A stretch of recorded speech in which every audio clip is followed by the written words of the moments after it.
সকাল সকাল ঘুম থেকে উঠে কোথায় যাচ্ছি? ব্যাগপত্র দেখে আশা করি বুঝতেই পারছো যে কোথায় যাচ্ছি। চলো তাহলে। হ্যাঁ, ঠিকই বুঝতে পেরেছো। তবে 21শে জুন হচ্ছে গিয়ে বিশ্ব যোগা দিবস। সেটা আমরা জানি, কিন্তু সেটা রবিবার পড়ার জন্য তার আগেই আমরা আমাদের কর্মসূচিগুলো পালন করছি। তা দেখে বুঝতেই পারছো আমি কোথায় চলে এসেছি। এটা হচ্ছে আমাদের স্কুল, আমার স্কুল, ঠাকুরনগর বালিকা বিদ্যালয়। অনেকদিন পরে স্কুলে আসলাম, এসে যে এত ভালো লাগছিল সে কি বলবো। আর এসে দেখা হয়ে গেল আমাদের সকলের প্রিয় ইতি আন্টির সঙ্গে।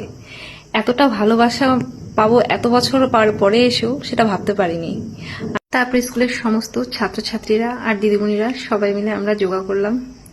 আমরা সকলে এসেছিলাম দ্য আর্ট অফ লিভিং এর পক্ষ থেকে এখানে। এরপর আমরা কোথায় গেলাম দেখতে থাকুন সবাই, পরবর্তী ভিডিওতে আসছে।